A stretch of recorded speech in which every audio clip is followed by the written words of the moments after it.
Hello! My name is Seb Philpott. And my name is Verity Simmons. And this is Three in a Bar. Yeah, it is. And we've got a great guest this week. Now, this is a cello player, and she's in the London Symphony Orchestra, and her name is... Jennie Brown. She is an incredible cellist. She's been in the LSO, I think, 39 years now, hasn't she? Yeah. Which is extraordinary. As she joined, she was one of only 2 female members of the orchestra back in those days where women weren't really allowed in the LSO so much. No, they actually weren't allowed in No. for all that time before. It's crazy. Incredible. Yeah. Before that, she was in the Royal Opera House Orchestra for 5 years, straight out of music college. In fact, she was still in music college. Yes. When she got that job. So she joined London Symphony Orchestra in 1982. One of the first things she did was playing on Star Wars Return of the Jedi. I mean, that's the pinnacle of cool, isn't it? For a classical musician. So cool. It is, isn't it? As a cellist, that's as close to cool as you can ever hope to get, I'd say. And that is talking as a point of view of a cellist myself. I think there's a certain kind of mythology around the London Symphony Orchestra and Star Wars. They kind of, I think they've both sort of helped each other out over the years as brands. Oh, absolutely. As ensembles, as a piece of art. So we talk about, of course, Maurice Murphy, who is one of the greatest trumpet players to have ever lived. Yeah. He was the principal trumpet player of the LSO since 1977, I believe. I think Star Wars, the first Star Wars, was his first big project with the orchestra. What a way to go in. That's amazing. I know, isn't it? What a legend. Yeah. So you might not have heard his name before if you're not a musician, but you have definitely heard him. Yeah, for sure. Unfortunately, he's not around anymore. That he would have been a dream guest to have on this show, but yes. But we get to talk about about life in the LSO. Yeah. And some of the characters that have been there over the years. That's right. Jennie is actually the 3rd generation of her family to play in the LSO. Her family is ridiculously talented. Her grandfather was in there as a violinist. Her father was a horn player, and they actually spent some time together in the orchestra. And now, actually, 4th generation, her daughter, Katie Smith, has actually been going in and playing with them as well, hasn't she? Yeah, Katie is a trumpet player, excellent trumpet player, and she actually hooked this up. She got in touch with Katie. us. And she said, my mum would be a very good guest. Yes, and she was. Because she has those older generations above her, she's got tied to the past of the glory years. Yeah. And she talks about the dark days of the LSO. That's right. We tried to dig on she that, kind of didn't we? alludes to it every now and again. And we're just like, what do you mean? What? Well, you'll find out. But she's got some good stories about conductors that have been at the LSO, people like Andre Previn, Colin Davis. Yeah. Should we go and listen to her? We should go and listen to her right now. I hope you enjoy it. This is a fascinating interview with Jennie. Here we go.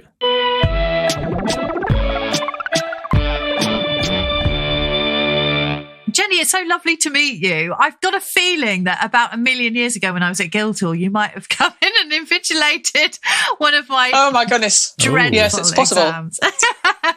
Yeah.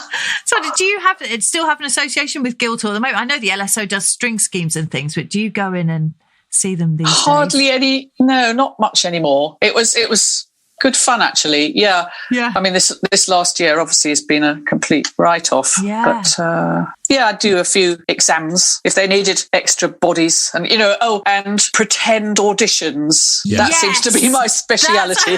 That's what I remember. I remember that. Yes, that's great. And that must be intriguing, isn't it? Going and seeing what people are up to there. Yeah, I was just sit there thinking, thank God this isn't me. I couldn't. But it is all quite amazing. But you got your first job, didn't you, while you were still at college? Is that right? You got your job at the Royal Opera House while studying? Yes. I was in my 4th year at the academy, and everybody around was saying, well, you ought to, I mean, this is what we did at the time, start doing a few auditions just to see what it's like, because they didn't have these pretend ones like they do now. And I thought, ooh, okay. Applied for this opera house job, just, have a go at doing an audition, and got the job. Amazing. And it was actually, I just left the academy right away. They didn't like that very much. But so, well, this is why I'm at music college to get a job like this. So off I went, and it was amazing. I miss it. I just love opera. It's my passion, really. Oh, how wonderful. The very first opera I did, the manager said to me, well, it's Puccini and it's, you'll probably be all over the place. Don't worry. And anyway, it was Tosca. Yeah. And I listened to my mum's record and then I went along and I wasn't all over the place. And the tenor was this guy called Pavarotti, which... Oh, my God. And I just thought, wow, that sounds good. And I thought that they were, this was normal. I didn't realise at the time he was a bit special. Yeah. So I just sat there and, it's a good start. That's incredible. That was your first thing and it was with Pavarotti doing Tosca. Yeah. Oh, my God, that's amazing. Pavarotti, I just is the greatest, isn't he? It's astonishing voice. The sound. You can more than anyone, I think, in the world, any singer, you can always tell when it's Pavarotti. Yes, it's very distinctive. I don't know what that is. It's just it's his tone, I guess, but his amazing phrasing. That must have been incredible to be in the same room playing with him, even sharing lines with him, probably. Yes, yeah, good old cellos get lots of nice tunes. Yes, it's the best. But it was sort of in the heyday of the three tenors, really, because Domingo turned up quite a lot as well, and Carreras, and I just thought, this is the standard. All singers are going to be like this. Little realising that it was just a freak, amazing freak. What a thing to go in on, though. It's a bit like the pinnacle, and then after that, I mean... downhill all the way. How many years did you spend at the Opera House? Well, only 5, which at the time felt like forever. Yes. But, I thought, I don't want to get stuck here, which was so stupid because I'd love to be stuck there now. So I always fancied being in a symphony orchestra. Yeah. And an LSO job came up and thought, well, I'll have a go at that, but I won't get in because... I haven't got a chance of getting in because it was all male at the time. Yeah. Wow. And I got that job as well. So that's incredible. And because I don't know, now please do fact check me because I've got about a 50% hit rate on getting it correct facts I've found with previous guests. Am I right in thinking you were the second woman in the LSO or certainly one of the very first? I think there were a few women right after the Second World War or something like that when they didn't have enough players. I'm not sure if they were ever members, but when I joined, there was only one other member, a violinist called Gilly Findlay, who we still in touch. We had a trio together for a bit. That's great. How was that atmosphere going in there then? Did you feel like you could be entirely yourself or, what a thing? No, I was terrified. Yeah. Because I guess you were trialling, were you, for a while before getting the job? And that must have been a peculiar experience. Well, yes and no. Because I didn't want the opera house to know what I was up to, which is stupid. In those days, they didn't have a sort of nice, friendly thing where you could apply for another orchestra and go off and do your trial and then come back if you didn't get it. So I only managed to get a couple of concerts with the LSO for my trial. And I just sat there at the front thinking, I'm going to enjoy this because I'm certainly not going to get the job. And this is great. I love this. So I only did 2 concerts for my trial. That's incredible. You must have made a heck of an impression on them then. I must have, mustn't I? Totally. And how did they treat you within the section? Were you like being a bit of an anomaly, I guess, as a woman coming in? It was interesting, really. The cello section were lovely. They were all very supportive. Some guys were a bit anti-women, actually. I didn't feel great warmth, but, it's a mixture. I heard that before they allowed women to join, there were sort of discussions within the LSO that they were worried that if women joined, then the men wouldn't be allowed to swear anymore. Oh, yes, all of that stuff. They'd go, oh, no, I'm so sorry if they said bloody or something like that. And oh, for God's sake. I reckon that's probably one of the reasons I was acceptable because, I liked a pint of beer and I didn't faint if somebody swore. So actually, it probably helped that my dad was in the orchestra as well at the time. So, they were aware of the stable. Yeah, and did he give you some words of like advice or warning going in there when you were trialing? I can't remember. I don't think he thought I was going to get the job either, so he didn't really. Oh, pressure's off then. That's great. Yeah. But it was really good fun once I was in there. You know, we were together for 10 years in the LSO. Oh, that's amazing. So that was nice. That was really nice. Oh, so your dad was Jim Brown. He was a horn player. Was he principal horn? Not in the LSO. No, he joined. Because he, a generation older, everybody thought he'd been in the LSO for years and years and years. But actually, he only took a job there 2 or 3 years before me, I think. Oh, okay. So just as a sort of end of career treat, I suppose. Right. It wasn't always a treat. No. Where was he before that? Was he freelance or with another orchestra? Yeah, he freelanced a lot. He did a lot of film, that sort of stuff. Yeah. Yeah, I mean, he would have played on maybe lots of sort of 70s sort of films like Star Wars, that kind of thing. Yeah. So that must be amazing. Listener, if you've ever heard a French horn on a Star Wars film, then it probably is your dad. Yeah, possibly. Well, one of them. Horns, probably about 30 horns playing. Yeah, yeah. Well, actually, that's one of the first year of the LSO.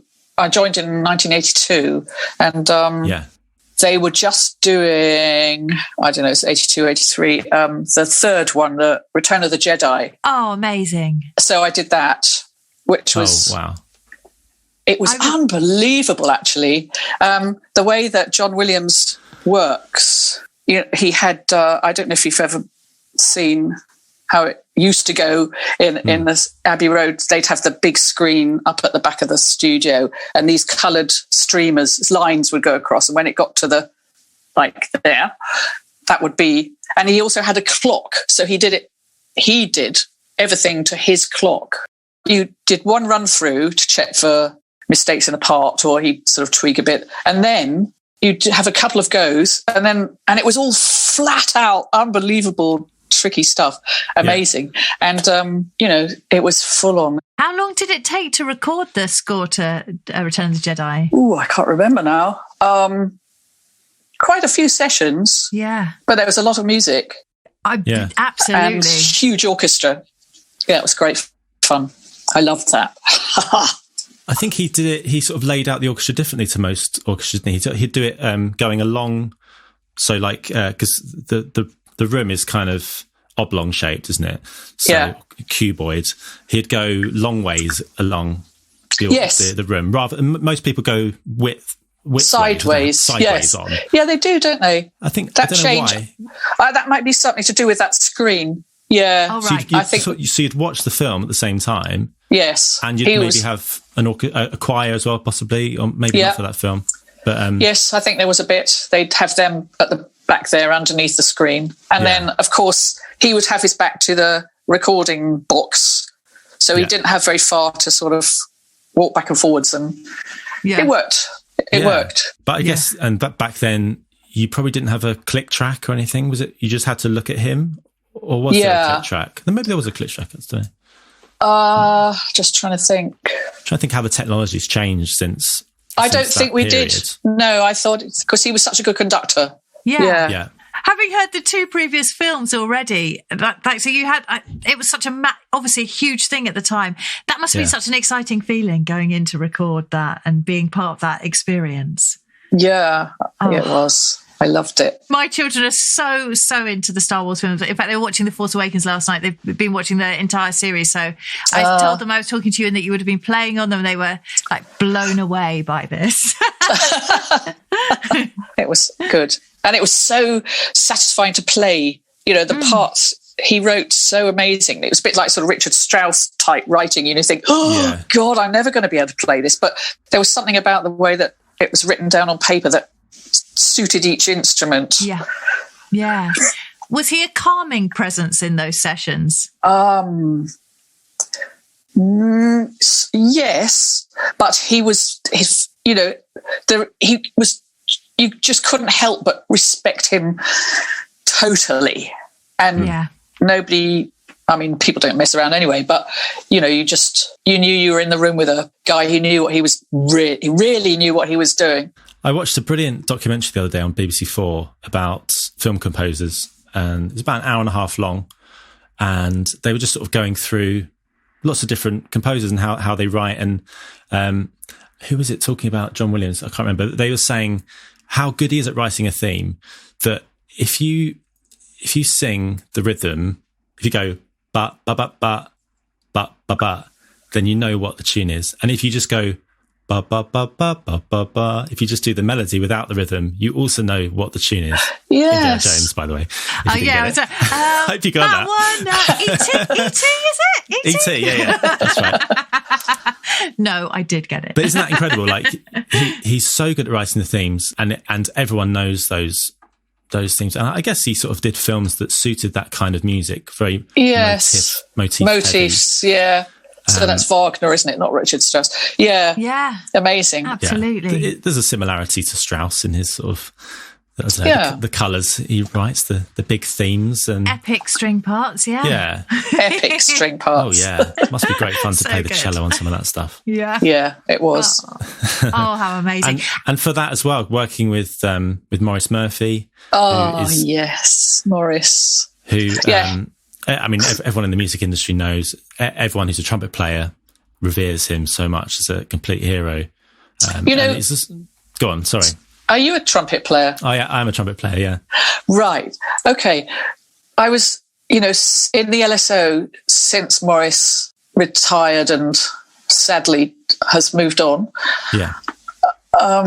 We've had amazing players in, very similar, at least I would thought, it's very similar sound, like lovely Phil Cobb with his similar vibrato to Maurice and stuff, and you think, oh yeah, really good, great, we've got Maurice back. Yeah. But actually they're quite different. I heard Maurice playing Haydn Concerto on some documentary ages ago, and I thought, golly, that's Maurice, and it's so distinctive. It's really I suppose everybody's playing is, but he was incredible. Yeah. It's such a recognisable sound. For people that haven't heard his name before, they will have definitely heard him. If you've heard Star Wars, people always talk about the first note of Star Wars and the title card, that top. Yeah. And just that, it kind of sort of has everything about his playing in an essence is in it, isn't it? And I remember talking. I had lessons with Rod Franks when I was at Royal Academy. Yes, another incredible trumpet player as well. And he always talked about that LSO way of production, where he said everyone would whack the front of the note really hard, and then everyone would come back and listen to everyone else and balance it and get it in tune. Probably, yes. Is that a thing I never thought of that, but yeah. Okay, so maybe that's just what the trumpet players did. Right. Not just the trumpet players. Not just the trumpet players.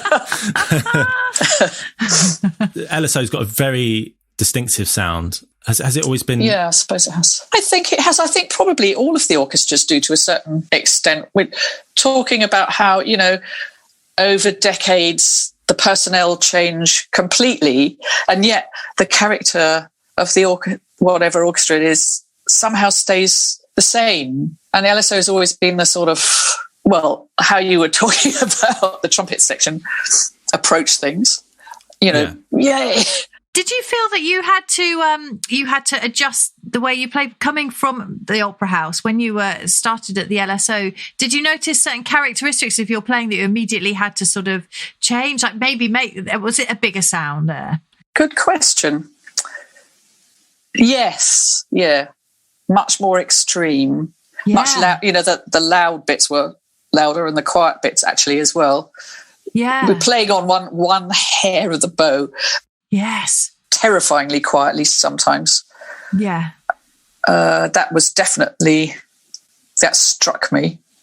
And also where the orchestra play, the opera house, I don't know if they're still like that, probably, they absolutely play on the beat, incredibly close to the beat, which obviously works when you've got singers 100 yards away that have got everybody's playing smack on the beat.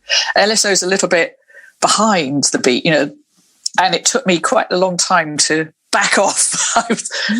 Not come crashing in a tad early. That must be so hard. That must be something that with time that you start feeling it more with the section and with the orchestra. But I know exactly what you mean. I always think that must be very hard for extras coming in or people who haven't I think it played is. for the first time, because it's quite terrifying, isn't it? Especially on a quiet note placement. Yeah. Makes my palms sweat talking about it. Yes, I know. Yeah. You have to sort of wait for it.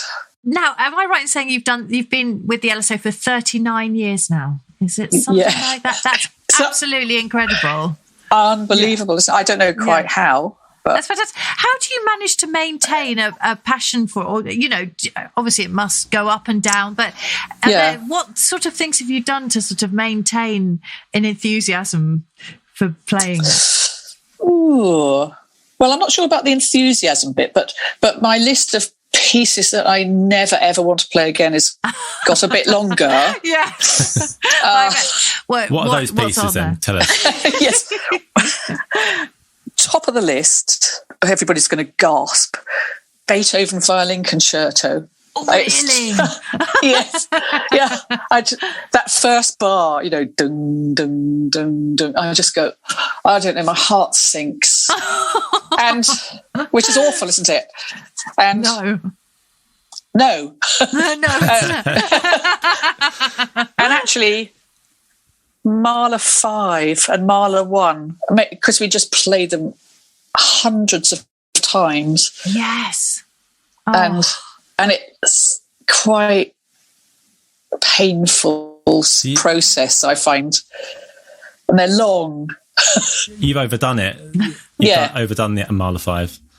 Yeah. I mean, you must have done it so much with Maurice Murphy and Phil Cobb and Rod and all that. Yeah. Yeah. Well, that sort of made it bearable. Yeah, that was amazing. That was unbelievable. Oh. I remember, I won't mention who, a famous old conductor who isn't with us anymore, was trying to explain to Maurice how he wanted him to play the beginning. And there was a piano we must have had a piano concerto rehearsal right in front of him. So he went to the piano and he was trying to go da-da-da-da.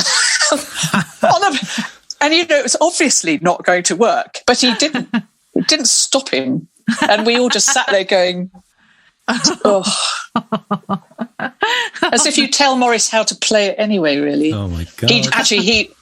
He just ignored it and played it his way, which was always stunning. Yeah. Yeah. And back when you started, who was the principal cello? Dougie Cummings. Oh, yeah. Great. Yeah. Yeah. Did you have a good relationship with him? Did you? Brilliant. He was terrific. Oh. He got terribly sick and couldn't play anymore. He was really unlucky with his health, but he's one of those fantastic sort of natural players that, he was just oozing music, and it was lovely. In the bad old days, we did have one or two conductors come in who were pretty ropey, and that in those days, the LSO would, if things got really dodgy mid-concert, we just follow the leader, and which is what you're supposed to do. Yeah. And the conductor would be flailing away and going, what's going on? But everything would be, as good as ever. Nobody would notice except for us and the conductor. Yeah. But that doesn't happen so much anymore. I don't think. We don't have I don't know. That's a difference between then and now. So the bad old days, what was it that defined it as the bad old days? Was it a difference in personnel or a different? Well, yeah, but sort of attitude or. I suppose it was quite sort of macho. That's probably a hangover from the all-male bit. Yeah. And it wasn't just LSO, it was the whole British sort of thing. And it was sort of quite hard drinking, hard living scene at the time. Because the LSO made it into private eye a number of times. Oh, God. Back in those days for notorious tours, I think, in particular. Did you go on some absolutely wild tours? Yeah, probably. I think I missed the sort of height, the heights of that. Right. When I came in, in fact, that's probably why they wanted a few women. They thought we'd sort of calm it down. Wrongly, yes. They were so wrong. They were so wrong. We were talking just prior to seeing you. The LSO must have been like one of the first orchestras who were doing these big Far East tours and, massive, large-scale orchestral tours. Did you used to enjoy going on those? Yes, I did. It depends where to, obviously. But there was a famous trip the year after I joined, so 1983. Yeah. We call it the World Tour. And it was 5 weeks long. Golly. Oh. Wow. That's a long time to be away. And we went, and it wasn't quite the world, but we sort of went over to East Coast America, did loads of stuff there, Mid-America, West. Then we stopped off at Hawaii because the plane couldn't get from San Francisco to Sydney in one hop. And the orchestra, it was supposed to be a sort of nice break, a stop off in Hawaii where I had flu, so I didn't enjoy it too much, but it was okay. And then we did a bit of Australia, and then we went up to the Far East, Tokyo and Japan and Korea and Bangkok and all sorts of places like that. And then back home, that are all on the same aeroplane. So that was incredible, actually. And it was a British Airways 707 it was the last one that they had. They'd already sold it on, but it was its last trip with a British Airways crew. Actually, it was 3 crews we had, and we got to sort of know them quite. They said it was amazing having the same people all the time to serve. And it was really nice. And we're still friends with some of them now. It's amazing. It must have felt like being rock stars doing that tour, because that's great, having your own plane and, I bet, and adoration, I expect, wherever you were going at that time as well. Yeah, maybe adoration's good, yeah, but it wasn't a very grand plane. We all sat in the same seat. It felt like home, and it was all sort of, because it was old. It was a bit falling to bits inside. For example, I always knew which my seat was because the little table that comes down was crooked. Very crooked, it would fall. So that was my home for 5 weeks. Touring must have changed so much since you've all got mobile phones now and the internet and all that. What would you have? Be given like a little book with day sheets on it and that kind of thing? And we still are, actually. Yeah, probably. But yeah, that was a thick little book for the 5-week trip. Did you always try and do certain things when you got to new places? Oh, yeah. What was your sort of thing? What would you try and seek out? Well, good places for lunch. Yeah. Art galleries sometimes. My dad and I used to go and look at art a bit. Japan, temples and stuff. That's so nice that you're touring with your dad. Yeah. I know.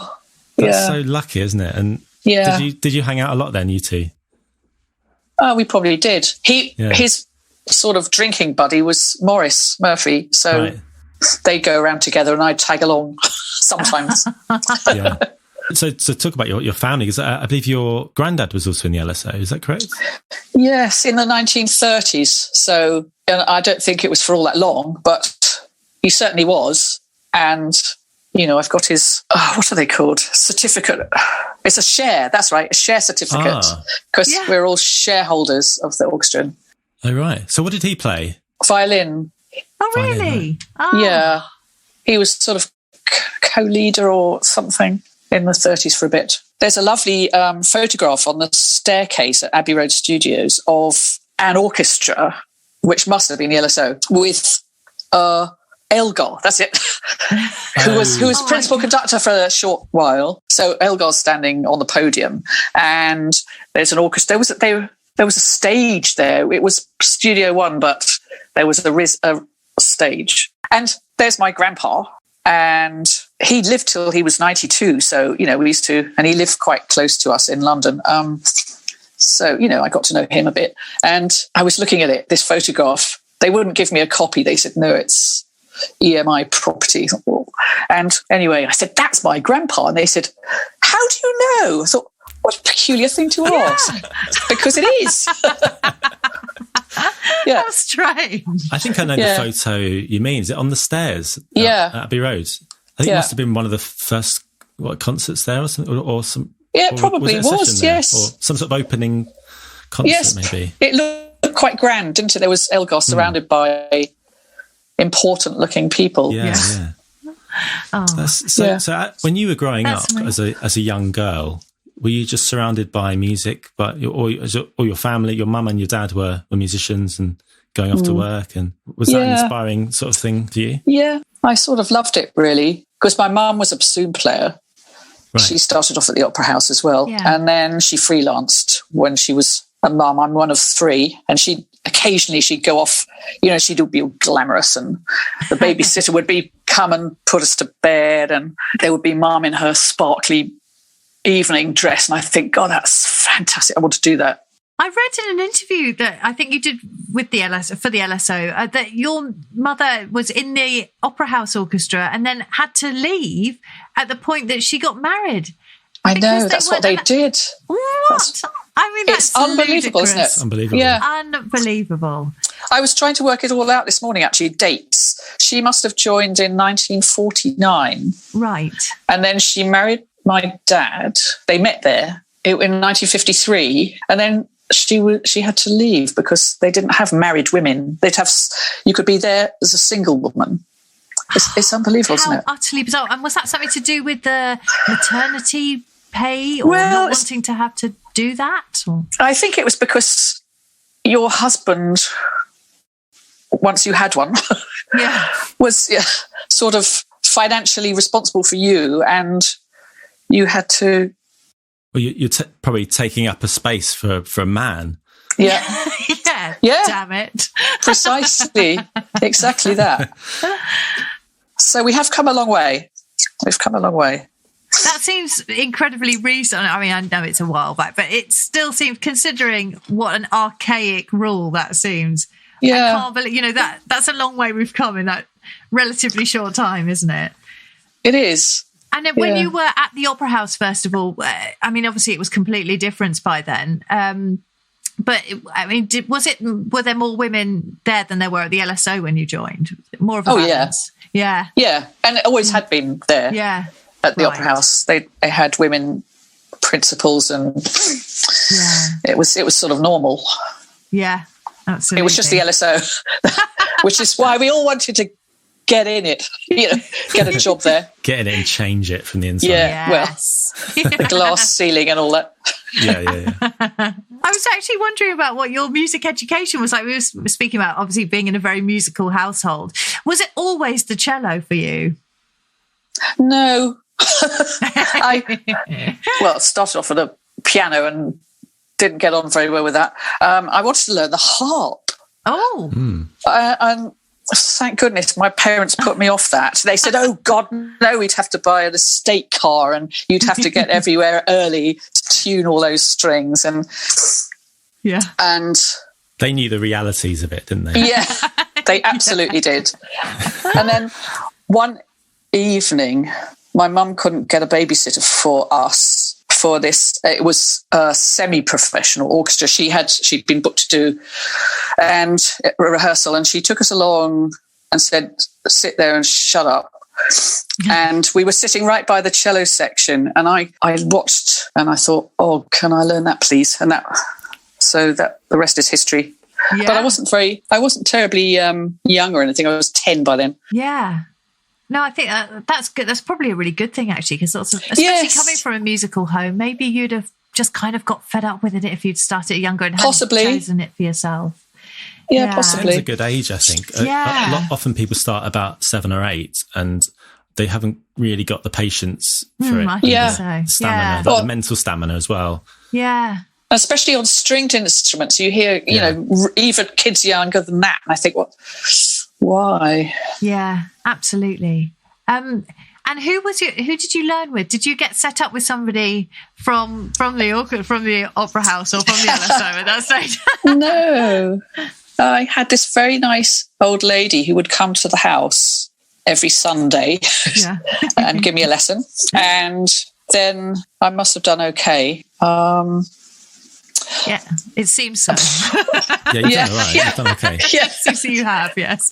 But did you go to, was there like a junior college, that kind of thing, or some specialist school or anything like that? No, that people didn't really do that. I mean, there was I think they possibly did exist, but it wasn't really seen as something you had to do. I played in sort of local youth orchestras and things, and really liked that. Where was this? Which part of the country were you in? South London. Oh, right. So yeah. So, which part of South London? Get to say the road name. I promise he's not a stalker. It's okay. I live in Catford, so that's... He's okay. Oh, right, okay. Yeah. Well, I went to a school in Sydenham. Oh. So I played in the Bromley Youth Orchestra for a bit because of that, although we lived in the borough of Croydon, which had a less good music setup. Yeah. Well, Bromley's got... I know loads of friends from my generation that went through Bromley. Yeah. They had a really good music scene. Yeah. Then with, I guess, having parents who are musicians, did it seem like a sort of a natural path for you? Or was it something, did you have other things that you thought you might go into at any point? Very natural path. It didn't occur to me to do anything else, but both my parents encouraged and enabled. Yeah. But they said, are you sure you want to do this? It's hard. You'll never be rich. And they were right. But they sort of pointed out the bad ways. Yeah. Are your siblings musicians as well? Did they go into music? No, they're not. But they were both. I mean, they both had a go on various instruments when they were kids, and they're both incredibly musical somehow. Yeah. My sister is she writes pop type, rock type songs. Yeah, great. Just for fun. Yeah. She's good, actually. She's got a rich, and she sings, we just sort of, and my dad gave him a go on learning the horn, which he didn't really, I mean, he was really quite good. He just sort of did it with ease, but he flies aeroplanes instead. So. Oh, wow. Okay, cool. So it's just me. So when Katie came along, and obviously she's now a fantastic professional trumpet player as well. Yeah. And, has she come into the LSO? Have you played with her there? Yes, she did just before all this pandemic stuff. Yeah. So it's about a year ago now. So kind of January, February, might be a bit earlier than that. She did an audition for the second trumpet job and got a trial, which is fantastic. And then all of a sudden everything shut, then lockdown happened and everything was cancelled. She'd had a trial in the diary, or has been going on with the BBC Phil as well, for a job up there. And of course everything was cancelled. So I felt so sorry for her. It's really awful. But they just got her in this week with the LSO. They needed a piece with 5 trumpets in it. So fantastic. Oh, that's great. Yeah, and I wasn't there. Oh no! I was going to say, how do you feel with her there? Like, do you feel with that sense of nerves? Almost worse for your own children. Yeah, I've done a couple of things, and yes, I did feel terrific nerves. And I thought, at last, now I understand how my parents must have felt. It's taken me decades to work that one out, but I'm very proud of her, obviously. Oh. Yeah. Well, we don't want to put any pressure on her, but obviously she has to get this job just for the poetry of the lineage. Yeah, really. Well, yes, she'd be the 4th generation. Yes. Yeah. That is amazing. There must be some sort of family award you'd get for that. I'd like to think. You'd think so, but I don't think so. And how about for you though? When you get to 40 years service with them, what will they do? I hope you get some sort of good party. Well, no, I don't suppose so. It'll be a year from now that I retire, actually. Oh, really? Yeah, we have a compulsory retirement age. Oh, I didn't know that. Blimey. Yes, because we're self-governing. We don't have a salary or anything. And it was decided a way back. And at the time I thought, oh no, that's awful. But actually it's been the right decision, because older players would think I can bide my time and stay here till I'm 70 or whatever, and they'd be getting worse and worse. And somebody along the way made a decision that we should have a retirement age of 65, and everybody went. It was terrible for the players who were nearly that age, because they hadn't saved up enough for retirement. So to start with, it was just awful. But now it sort of makes sense. At first I thought, ooh, I don't think I'll like this, but now I think, yeah, it's nearly time. Yeah. Are you sort of mentally preparing for it now, do you think? Do you sort of adjusting? Well, yeah, it's been a really good practicing for retirement, this lockdown. I guess quite. Yeah. Yeah. What are your plans? Have you got some exciting retirement plans? Do you think you'll start freelancing again, maybe?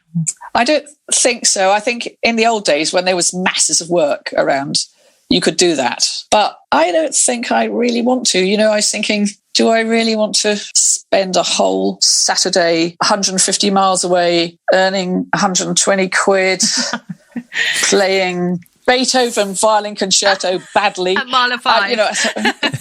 Mile of Five. Yeah, that would be my dream concert. No, I don't think I do, really. I think it's time. Yeah. I love playing. I absolutely love playing. But do you think you'll travel a lot for pleasure rather than touring? Yes. When we can again, obviously. Completely different. Yes. Yeah. Yeah. I'm really interested in UK, actually, destinations. Yeah. Scotland and stuff. It's amazing. Yes. Top of my list. Yeah. This is boring. This is back to retirement plans. Yeah. I started, I kept thinking, oh, golly, what should I do? So I started making a little list on my phone. Top of the list is get another dog. Oh, lovely. Yes, because where I live now, it's great walking country and... where are you now? In the country? Just outside Sevenoaks. Oh, how lovely. In a little village with a green and a pub and a church and a school and lots of walks. So this year I've walked, we were trying to work out how far. I thought, a conservative estimate, if we were walking 100 miles a month, and it's miles over that, that means we've walked well over 1,000 miles since lockdown began. And I thought, we have. We really have. Yeah. That's really amazing. Yeah. Yeah, it is. I had to buy some new boots the other day. They're getting through the walking boots now. That's pretty good going for if they've done 1,000 miles. Then yeah, that's walking to the south of France, isn't it? And more. Yeah. I wish I had walked to the south of France, to be honest. Yeah. I just wanted to ask you, actually, if you were now going into the music industry as a cellist, do you think you'd go down a similar path, or would you be more drawn to the freelance scene these days? Because it's sort of more, I think I'm right in saying it's more of an eclectic thing these days. Yeah. I think oh, golly, that's a really interesting question. I'm not sure I know the answer. I think I'd like to have, in a way, done some, more freelancing myself now. So I think it's probably quite a good thing, because you get into this sort of tunnel vision slightly in a job like LSO. Actually, a lot of the younger players don't. They already have other things going on, and chamber groups and teaching and stuff, which is probably much more healthy. But do you play in a trio as well? You certainly did, didn't you? I did with Gilly, the other. Yes. Yeah. And so I bet that was quite a nice escape, really, wasn't it? And it was lovely. Yeah. It definitely kept my playing up. Yeah. Because in an orchestra, you just get, I don't know, you need to do something a little bit solo-y. Yeah, totally. Yeah. Such different skill sets, isn't it? Even things like dynamics. I just I always found it frightening going into orchestras, because I haven't done a lot of symphony orchestra playing actually in my career. And like when I remember going in, having not played in a symphony orchestra for a long time, and being quite terrified about playing on the A string quietly. And just because I did lots of chamber music, and it's such a different thing, isn't it? Yeah, you have to blend in an orchestra, don't you? Absolutely. And you absolutely don't blend in a trio. You need to stick out. That's right, exactly. What was the name of the bassoon player? Martin? Was it Martin? Gatt. No, Martin Gatt. Yeah, and I remember he was saying that joining the LSO was like getting onto a treadmill. As soon as you start, and then it's just hard work, and it's just intense, and you can't really get off it. Is it still the same as that now? I think it's much less anyway, because we used to work 7 days a week, all the time. It's like a drug, really. And that has definitely changed a bit. I was just thinking back to freelancing. Yeah. Yeah. I've got this sad little story, which I'd love to tell you. Yeah. Please do. About me and freelancing. When I was sort of young in the LSO, in fact, it might even have been pre-LSO, there were a few fixers who fixed all of the films and everything, apart from LSO stuff. The LSO would get the crumbs a bit. And, it's a really fierce, probably almost all-male world. And one day I was at home on my own and the phone went. That's just how you were fixed. The fixer would phone you up and you could say yay or nay. And it was this lady fixer, not the one who's around now, but previous generation. And I thought, oh, golly, she used to fix my dad for stuff. And she said, could I come in and do these sessions? And I thought, oh, this is it. Hooray. Anyway, I would have said that, except that I completely lost my voice. Utterly. And all I could do was sort of, I couldn't do anything.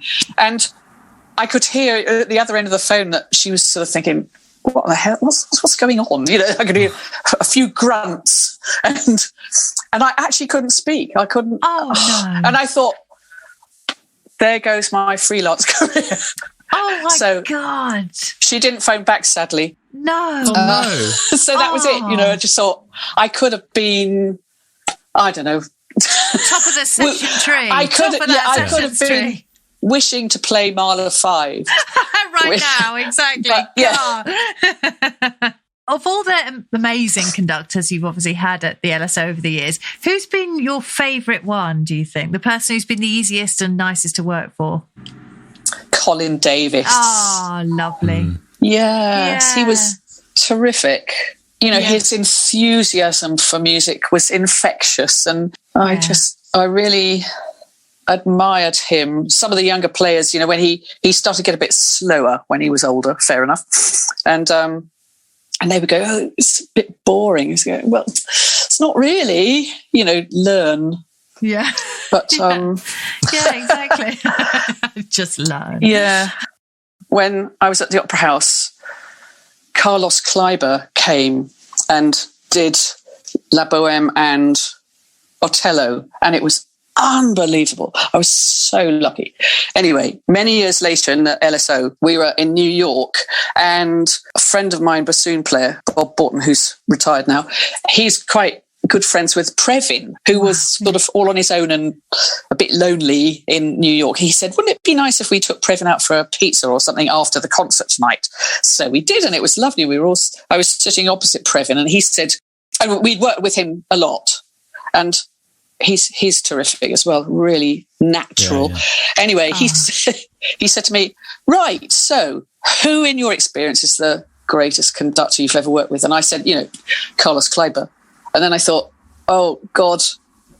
And you, of course. Yeah. And he said, too late.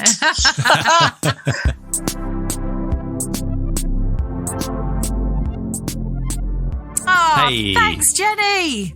Thanks so much, Jenny. That was really interesting and great to get a glimpse into your amazing career.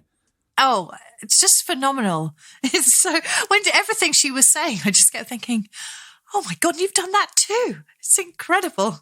Which is probably why I was laughing so maniacally. So apologies to everyone having to listen to that.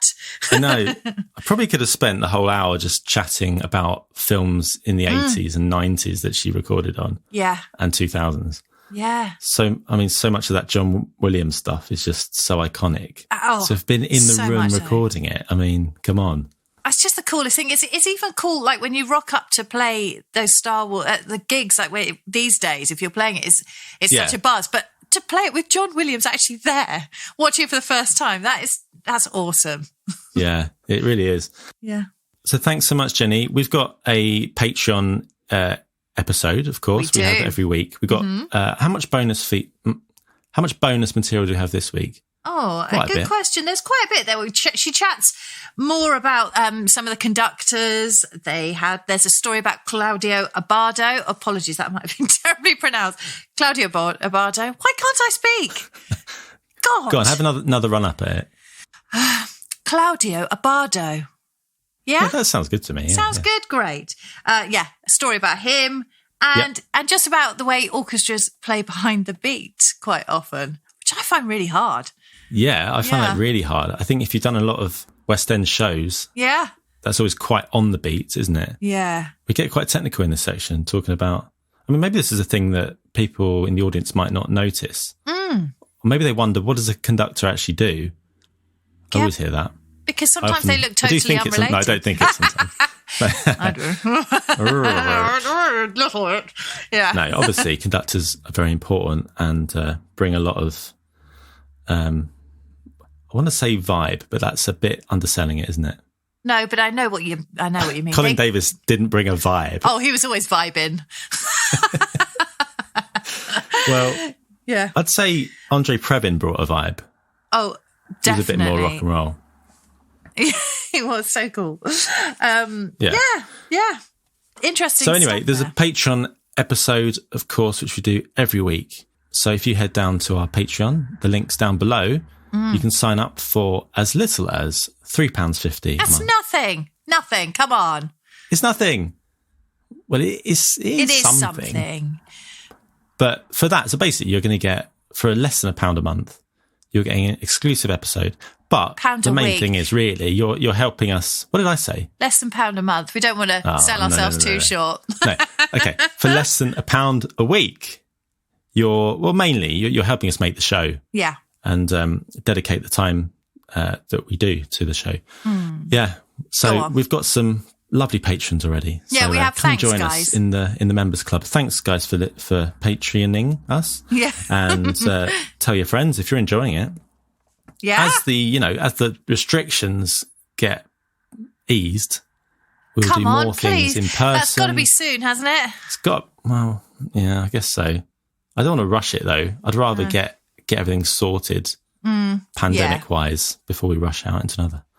No, I know you're right, but I just can't wait to go and live a life again. Yeah, it is a little bit rubbish, isn't it, at the moment? I think the weather's going to get a bit warmer though tomorrow. Yes. Maybe. Oh, good. That's Possibly. Nice. It's time nicely with half term week. We're doing this on the recording on the weekend, Saturday. Still a bit of snow in the driveway. Oh, is there? Yeah. Oh yes. Very cold today, isn't it? It is blooming cold. Yeah. Oh, it's time to hunker down with Disney Plus, I'd say. Yeah. Wrap up warm, listeners. Yeah. Well, should we let everyone go? Have a nice week. Yeah. You got any top tips for things to do, listen to, watch? Well, has anyone watched Good Girls yet on Netflix? Seb, have you watched Good Girls on Netflix? No. What's that? It's really good. It's with Christina Hendricks, and it's about these three women who all need money for different reasons, and they go and rob a convenience store, and then it just sort of unfolds what sort of snowballs after that. It's really good. The first episode was a bit like meh, but 2 seasons in, and it's making me stay up far too late at night. 2 seasons in? Yeah, there's a third one up to watch and fourth one being made. Great. Isn't that weird when sometimes a show suddenly becomes popular, but it's already got 3 seasons? I know. Like Schitt's Creek. Similar thing. Yeah. Massive. Yeah, I still haven't watched that. That's really good too. You have to give it a few seasons if you're committed. Sure. Yeah. How about you? Any top tips? I've been really enjoying the new Staves album, Good Woman. Yes. Have you ever listened to it? Yeah. I love it. It's really good. Yeah. It's been in my head all week. So good. And I watched their little interviews talking about each song. Have you seen that? Yeah. Yeah, I've seen a few on Instagram, yeah. Yeah. Oh, yeah. Brilliant album. Yeah, really good. So check that out. Lovely kind of wintry vibes. Yeah. I would say, is it wintry vibes? It's just nice and lovely harmonies and... Yeah, it sort of makes me think of like California and like... Yeah. Holidays. Holidays. Yeah. So God, I'm going back full circle. It's like a winter and summer holiday vibe. Yeah, nice. Are you thinking like Beach Boys kind of Yeah, just, that chilled out California sound. Really nice, kind of smooth vocals, harmonies. It's just so relaxing and calming. I love it. Yeah, it's so nice. Yeah, lovely voices, those girls. I wonder if they'll come and speak to us. I think I'd like them to. We should try. Let's start a campaign. Okay. Do we know any past guests that might live with any of them? Christoph van der Ven? Christoph. This is a call out to you. Christoph, could you speak to Camilla, please? Yeah, thanks. Thank you. All right. Well, thanks, everyone. And have a lovely week. And we'll see you next week with a new guest. Cool. All right. Bye. Bye.